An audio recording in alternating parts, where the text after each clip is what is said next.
Hello and welcome to this week's episode of the WhatsOnStage podcast with me, Sarah Crompton. And me, Alex Wood. And we're getting round to our postbag today of going through your brilliant questions and answers. Oh, sorry, your brilliant...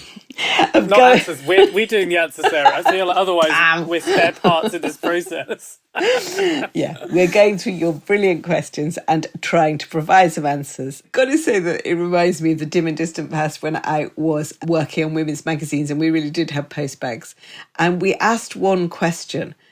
It was to win something. And we got so many letters that I lost my office because the office literally got full of postbags. And we then had to open an immense amount of envelopes. So It's very nice that they now ping over on email and social media. Think of the trees. I know, a lot of trees went with... I think it was a competition involving Bruce Willis in his heyday. That explains it. I think lots of sheets of paper would have been used for a noble cause there.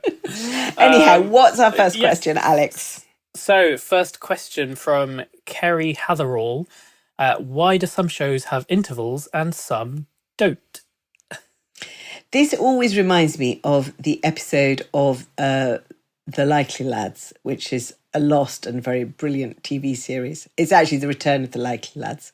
So there was a very brilliant black and white series in the 60s, which I think has been lost.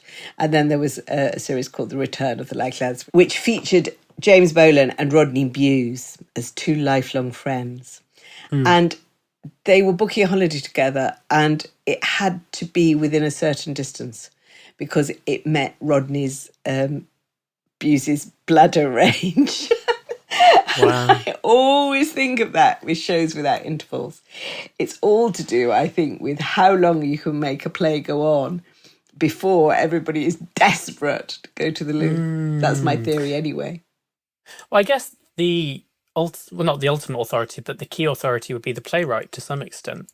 As in, they can decide, let's crack on, see how long we can push an audience. Like something like Stereophonic, which almost nudges 2 hours, I think, for a first half. Stereophonic is really interesting because you get to the point where you think, actually, there isn't going to be an interval. And then there is one. So, it is about 2 hours. And you are beginning to think, okay, they're just going to run this through. I'm just going to be here. There are set rules, I think, in the sense that up to 90 minutes, I think you can nearly always run without an interval. And people now choose to run plays that were written in 2 acts but are short. They will choose to maybe cut a little and get to that 90-minute mark. But it's once you head up towards 2 hours that it becomes slightly more complicated and more fidgety. It takes a very audacious director that knows their material very well to, like you say, kiss that 2 hour mark without letting people have any time for respite. So the Max Webster production of Macbeth without an interval, but with headphones and with David Tennant and Cush Jumbo is an obvious example of that, where the fight's coming, all the big, juicy, bloody stuff is coming. So why pause if people are going to get their entertainment's worth? And by removing the interval on an artistic level, you can argue that it's a lot easier to keep building that tension and that sense of anticipation and nervousness and skittishness that a production might need. Whereas if you have an interval, some directors might argue all of that gets loosened and you lose a lot of the tension because audiences are let out into the world beyond and they aren't kept inside this very intense story. So some directors probably would rather that their shows didn't have an interval for that reason. But at the same time, you could say that directors do want an interval because they want their audiences to have a breather, have a chance to sort of decompress, and then come back in with that anticipation still there. And actually the interval might add to the anticipation because you're itching to find out what happens in the second half. It's always interesting, isn't it? So there are some things that I think we should discuss. Musicals nearly always have an interval. And I think that is partly because of how musicals see themselves in theatrical terms. So however compelling and dark, and that, there are compelling dark musicals like Next to Normal or Dear Evan Hansen or even, Carousel. There's the idea that you've bought a ticket to go to the theatre as an entertainment at some level. I think musicals are art, but I don't think they see themselves as art in quite the same way. And I think an interval does enable an audience to have a break, to have a drink, to have some peanuts, to have a chat with their friends, to take a breath of fresh air on the street. So an interval is audience friendly at some levels in a way that going through is not. Certainly if you're going through past that 90 minutes. And you were saying that the recent research shows that that's actually what people prefer.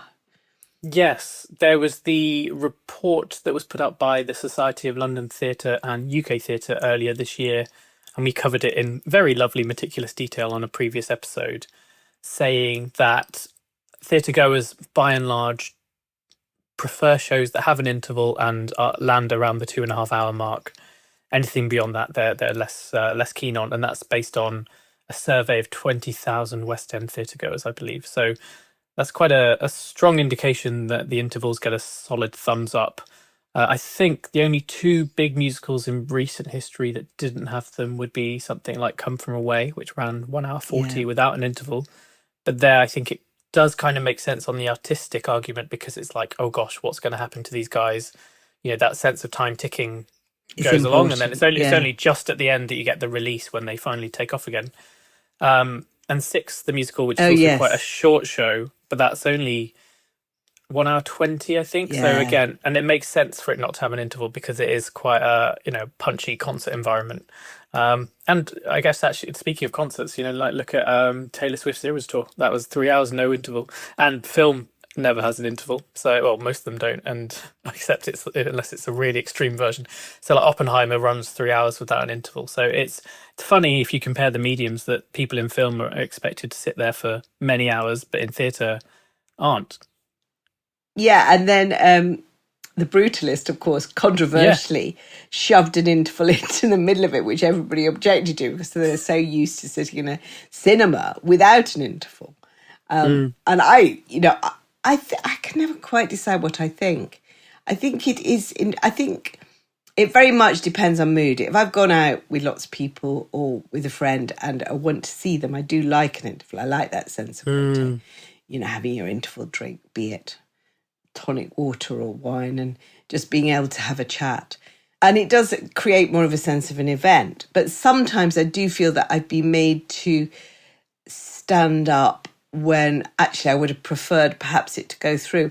I remember feeling in The Inheritance, which again is very long, that I didn't want the interval. I wanted it to carry on, because I did feel very strongly in that play that the sense of some plays put you into another world, which that play did, and that then having to come out and have your interval drink is very strange.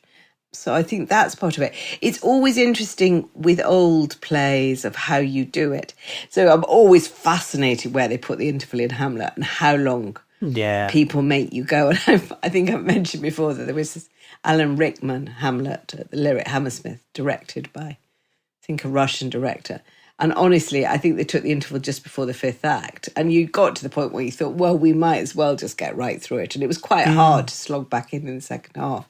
For shows that I didn't need an interval, I promised I wouldn't have speak about it. But when I was at Evita the opening night, the London Palladium on a press night, it is near impossible to get to the bar because every single aisle is chock full of people wanting to chat. So I just thought, I'm slap bang in the middle of a row. I'm just going to sit here for the entire duration because it is not worth my while. I'll spend 7.5 minutes getting to the bar and then probably not even making it back with a drink. So I just sat there and I just had 15 minutes to myself just to try and catch my breath more than anything. But I think I quite often stay in my seat in the interval unless I need to go to the loo, which of course is, particularly if you're a woman, is another complete disaster of trying to rush out. Intimate Apparel was interesting. Short play, 2 hours 20 with interval. So very even halves, interval forming the break, mood changes deliberately. That was nice. That you really needed an interval. When I was working in the regions and there were a lot of intervals, there always seemed to be more intervals. I was told that part of that was that I remember there being an interval in a Pinter, which I think now they would just go through. So there was an interval in the Caretaker, and I think now, if you saw a production, they would just go through. And when I was discussing it with somebody, they said it was because the bar trade is still such an important part of the theatre's ecology, and particularly in Britain. I mean, less so in the States, but particularly in Britain, that, you know, people do have a drink, they do have a snack, and there's a lot of money made. So I wouldn't begrudge a theatre that. Was it just before the pandemic when, was it Far Away at the Donmar Warehouse, where there was a very short play, 2 plays, very short, but with an interval in between, and almost felt like the interval was longer than the second half, or close to. I don't really remember 2020 very well. You reviewed it at the Donmar. No, I'm thinking that. I should remember this. Yes, I do have a vague memory of that. Certainly Carol Churchill's well, that's always very interesting with Carol Churchill because the plays are so short. I do remember there was one Carol Churchill where the play finished and there was an interval, and the woman next to me said, "Is that it?" And, there is that sense sometimes that it's very, very short. And then you're going out. Ballet, though, has no shame about this. So any 3-act ballet, regardless of the length of the act, the interval will be at least 20 and sometimes 25 minutes. I suppose on the basis that everybody needs to lie down and recover. It's a ballet. But it does make the evenings very long. Ballets that actually run maybe under 2 hours will last 3 hours because of the number of intervals that you have. And then it is very much a social event. I do think when you read novels of the 40s and 50s, obviously the interval is such a thing. You're all having your drinks and you're all meeting your friends. You're showing you were there. The social nature of theatre, I think, was bigger in the past. And that's why plays were structured in the way they were. Whereas now I think there is that sense of artistic integrity and perhaps just people wanted to catch the last tube home. Wow, so what you're saying is that essentially intervals were a moment for social peacocking. Exactly. And I think that you look at all the design of all the theatres in England, really, all those horseshoe theatres, that's what that's about. It's just a chance to show off your frock. And, and I do think that's interesting. I thought of that when seeing The Constant Wife at Stratford recently, that Somerset Maugham was very much part of the Noel Coward Rattigan generation. And it's a well-made play in exactly that sense, full of, it has been cleverly adapted by Laura Wade to be a bit more modern, but it's full of observations about theatre and about social habits of theatre, which is in itself interesting because it is that very brittle, witty surface with quite a deep theme underneath it. And it made me think about how that idea of the theatre visit, the costumes are fantastic, and the Constance, the leading character, gets ready to go to the theatre, and she puts on this amazing red and pink evening dress, full length, and then a Japanese gown with gold stars on, because she's meant to be an interior designer and therefore have infinite flair. And I thought, that's how I want to dress to go to the theatre. I don't want to be there with a rucksack and my notebook. I want to be dressed in full evening wear, showing off.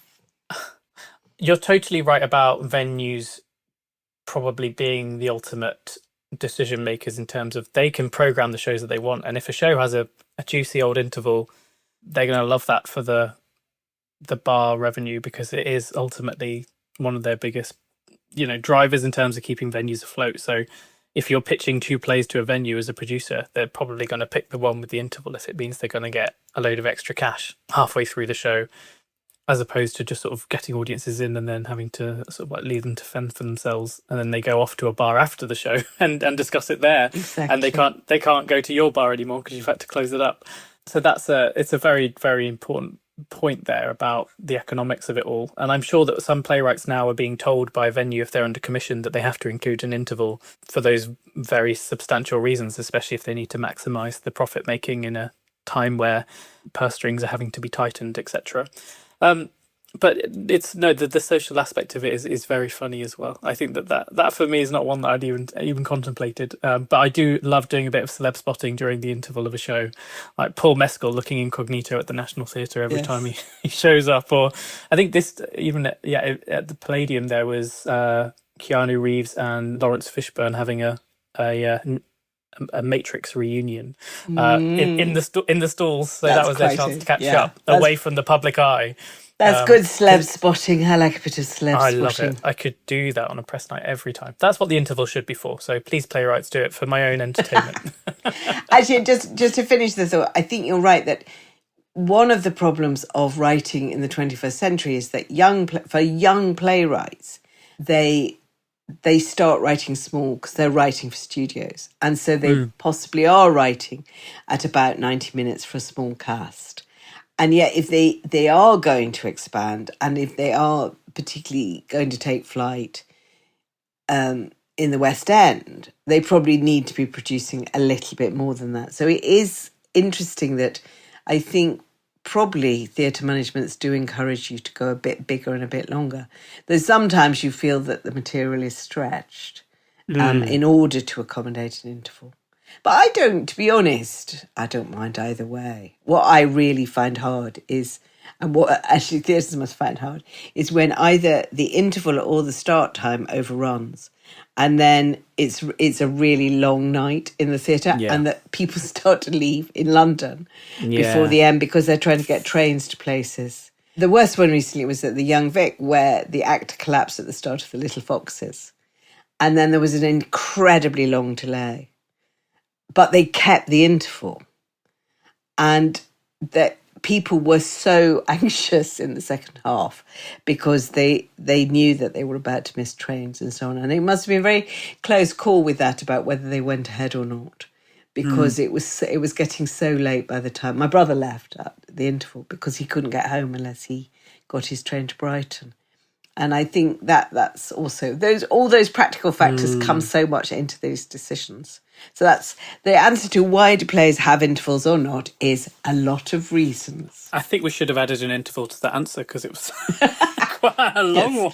That was basically that was an interval's worth of answer right there. I think we hit almost 15 minutes, so that's very impressive. Just one final agony point that you brought up is that's constantly our issue with the WhatsOnStage Awards. We have to physically push people back to their seats in the interval because they just don't want to talk to each other. And if it goes on too long, people start leaving and it just sort of wears on because no one likes a long award ceremony. So we could do a whole podcast on how irritating press nights are. Have I even mentioned this before? Yes. Where everybody starts talking to each other when they get back to their seats. So you've got all those people trying to get back to the seats and then all the people sort of leaning across rows to talk to the people. It drives me round the bend. I got very, very irritable the other night where I just kept saying, all sit down. I need to start. I need to go. Speaking of hurrying up, shall we move on to another question? Exactly. This one is from Sophia Cullen, and she asks, how often do theatre costumes get washed? Which, given the current heatwave, probably feels like a very pertinent question, because people will be sweating through those outfits till kingdom come. Thankfully, I've a stage management wizard friend of mine, Charlie Smalley, gave me a very detailed and wonderful answer on this, so shout out to Charlie for that. And it turns out it's a very, very multifaceted question, more so than you'd expect. And actually, the nuances of it are particularly interesting because not all costumes are made equally, so some costumes are very different. The costumes for 42nd Street aren't the same as the costumes for Henry V at the Donmar Warehouse or wherever. But also not all shows are made equally. So the demands on the costumes might change depending on whether or not you're in a big budget musical or an open air theatre production of a Shakespeare play. So essentially the headline answer to this is that they pretty much get washed every day. And sometimes they're being washed more than once a day if there's two shows. So say, for example, The Great Gatsby is on twice on a Thursday or a Wednesday, and it's a big production with lots of dance moves, so you're going to need to wash all those costumes between shows because they're just going to be horribly sweaty if people have to pull them back on. But of course, then constantly washing costumes might not be great for the costume in the first place. So some period costumes or special costumes that have been made, like bespoke costumes for shows, can't always be washed sort of like through a tumble dryer or whatever. They have to be dry cleaned, and that normally happens about once a week. But in between, the stage management team might also use a vodka spray or Febreze or something just to freshen up the costume, because vodka spray in particular is very good with sensitive fabrics in terms of making sure that they don't lose their quality. Vodka spray sounds like something that I used to get up to 10 years ago, but It's brilliant. I didn't know about vodka spray. I did know about Febreze, but not vodka spray. Yeah, That's amazing. I think it's very sort of specialist material. But what the Charlie was also saying is that sometimes if it's a dance show or a big musical, some ensemble members or sort of the members of the company that might be doing very intense dance moves might actually have two costumes, so that once you finish with one after a show and you've sweated all the way through it, it'll go straight in the wash, but it might not be done by the time you're going on for the evening performance. So you need to get another costume, identical costume to wear for the evening. And that's particularly true if you've got two sets of underwear or leotards, etc., because those things are going to be very unhygienic very quickly.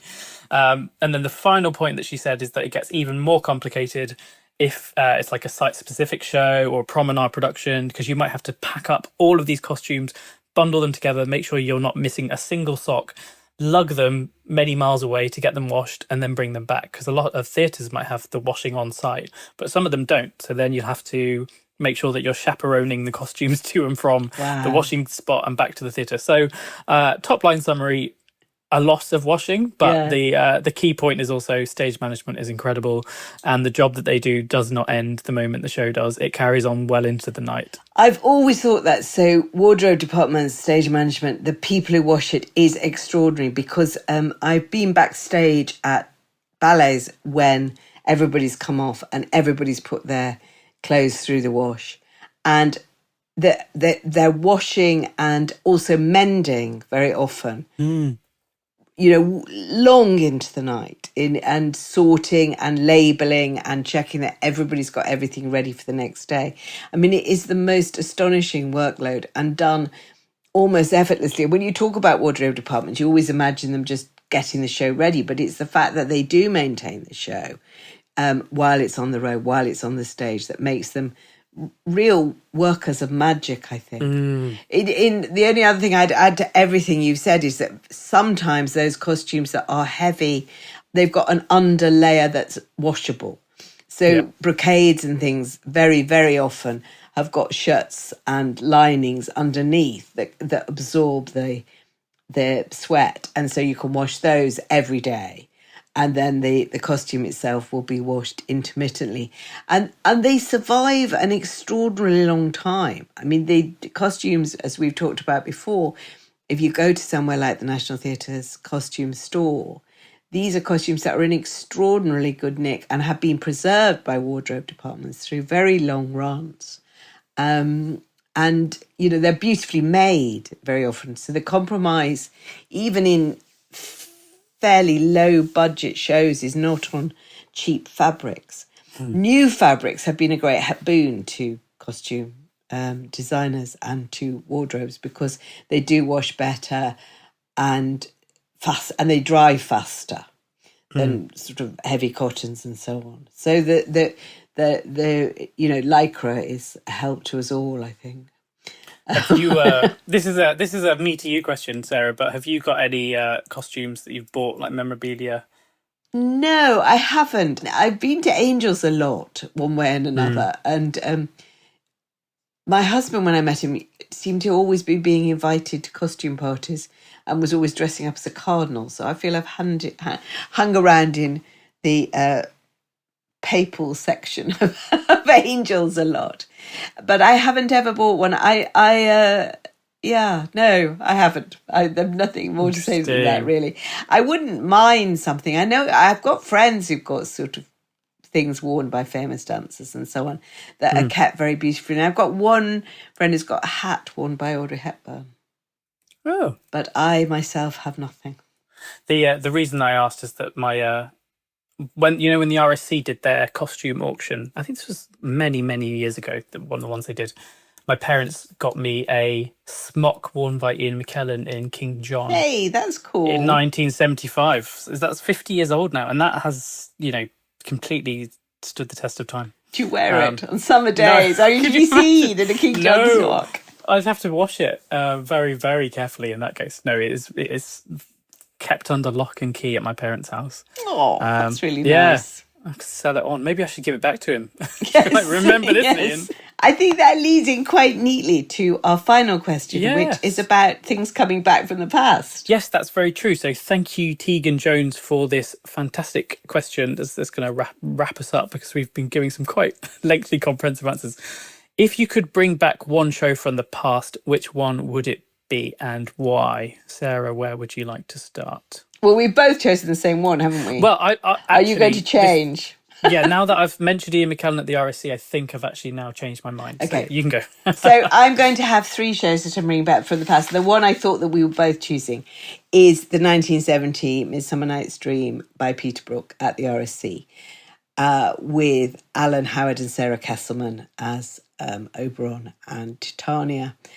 I would bring it back because everybody I know who saw it and everybody I know who's ever written about it talks about it with such love and still wide-eyed astonishment. It was so radical. White stage, trapeze, actors just relying on the words and on very little else. When Bottom was transformed, he put on a red clown nose, didn't put on a hat. It was stripped back. It was absolutely the first real example that I think English theatre had seen of Brook's later directing style. I mean, he directed things before, but I think it was the sort of breakthrough production for him. I think I'm right in saying that. And when the obituaries of Peter Brook were written, I just thought, I'd love to have seen that. I really would have loved to see that. So that would be one. Then I would also really like to see, I'd have loved to see Richard Burton on stage. So I would choose his Hamlet, directed by John Gielgud, which was immortalised in The Motive and the Cue. I've heard the recordings and I would have just loved to see him do it. On a stage. I would have loved to have been in a theatre with him, just as I would really with Albert Finney in his prime. I saw some very late Albert Finney, but to see something like his Coriolanus at the National or some of those early shows, I would have loved. Yeah, and actually the other thing, this is my final one, is I would have quite liked to see some early Robert Wilson, where he was doing things like setting off troops across hilltops and just letting them act out for days, and you just sort of rocked up and sat there and watched a bit, then wandered off. I would have liked to see all that stuff as well. Experimental theatre of the 60s, I would bring back. What about you? Yeah, well, I think experimental theatre from the 20th century is definitely a pull that I feel. I think it would actually then remind audiences that are around at the moment that really some directors aren't perhaps as radical as they think they are. So my first pick would probably be Trevor Nunn's production of Macbeth that was done at the other place at the RSC in 1976. And I think that's the last time before this year that Macbeth has been done at the other place at the RSC. So almost 50 years later. But that starred Ian McKellen and Judi Dench, and famously had, I think, no props really. It was completely stripped back. So Jamie Lloyd, take note. And it's the one where the stage playing space gradually got smaller and smaller and smaller, so that by the end you just felt it was just McKellen essentially on this tiny cramped space, and it was captured on film as well, I think so. But I'd love to have been in the room for it. And I think that it shows that directors for many, many decades have been willing to play with form in extreme ways that, nowadays really are people inventing new wheels, or are they just finding the existing ones and trying them in new ways? I don't know. I'm not saying that current directors aren't also brilliant and mold breaking, but I think that a director like Trevor Nunn was just as radical in the 1970s as someone like Rebecca Frecknell is now.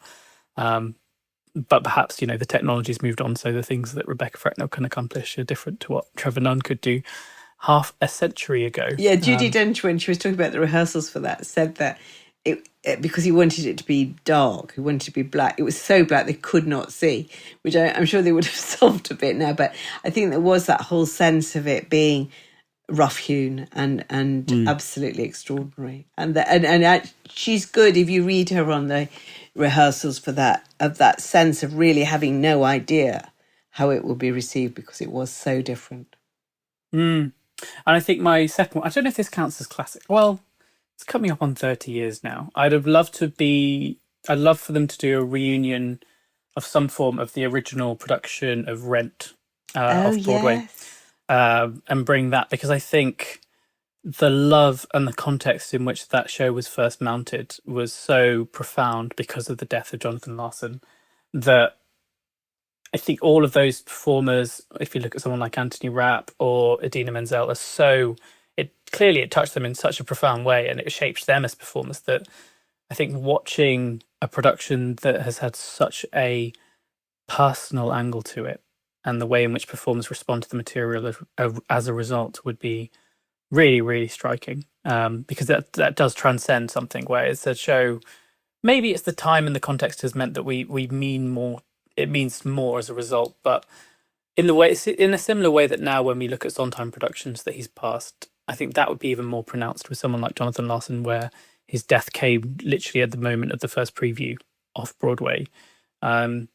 So yeah, I think that would probably be something I'd love to see. And also I think that it did kind of like start a new trend in rock opera musicals in America in a way that really hadn't been done maybe since the time of the 1970s with something like Jesus Christ Superstar. So it was trying and experimenting in new ways, and I think a lot of shows have emulated it since, but has anyone really beaten the master original? That's a question. Yeah, in fact, the other show that crossed my mind that I would like to bring back, but it is, again, it's to bring someone back, is I've always regretted missing the Ian Charleson Hamlet. Yes. And in a funny way, I'd like to see it with him not ill, and just to see it, and to have it in Charleson still with us. I think that would be my magical theatre wish, is to bring him back, because he was such a remarkable actor. And those shows where somebody was in it who then subsequently died, I think, are always touching, and that's really what you want to see.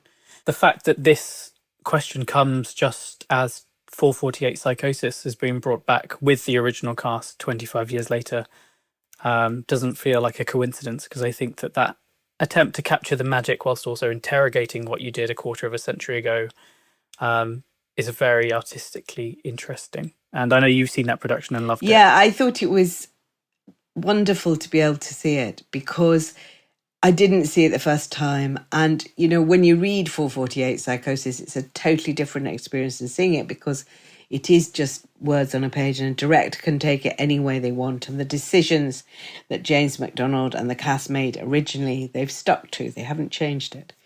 And it felt a real privilege to see it again, and to see it again in a different climate of how we think about mental health, to see it in the knowledge that Sarah Kane's talent is now so strongly recognised, and to see it with older actors still suffering in a way was a remarkable experience. And I feel really privileged to have seen that this year. It's part of my very good run of theatre going at the moment, so long may it last. This has been a summer of riches for Sarah Crompton. It has, a lovely time. Well, it's been a summer of 6 a.m. starts for me, so... Yeah, well, there you go. Swings and roundabouts. We'll get back to reality. Swings and roundabouts. Yeah. I'll get the 6 a.m. starts and you'll get the riches very soon. Yeah. Oh, yes. Perfect. Well, on that note, I think that we've managed to answer 3 questions with an intense amount of detail. So I think that's better than answering an intense number of questions with very little detail. So I think we've done it the right way around. And we will return to your questions so many in subsequent episodes. So do keep sending them. Yes, please. We love to hear from our listeners all the time. And you constantly keep us on our toes with all the latest topics and interesting insights into shows. And we learn new things, like about washing clothes between shows. Exactly. So think about that now. Yeah. Vodka. Just think about it all the time. Vodka spray. That's what I'm going to go and do for my weekend. Might try on my coats. Anyhow. Yeah, just go get a bottle of Smirnoff and a super soaker and have a go at it. Yeah. But in the meantime, we'll say goodbye from this week's instalment of the What's on Stage podcast. So it's goodbye from me, Sarah Crompton. And a goodbye from me, Alex Wood. Make sure you like, follow, subscribe, leave a comment, rate us wherever you can, and please recommend the podcast to your friends. We will be back with regular Friday episodes and a spattering of bonuses in between if there's something interesting to tell you all about. But have a lovely weekend, and we'll see you soon.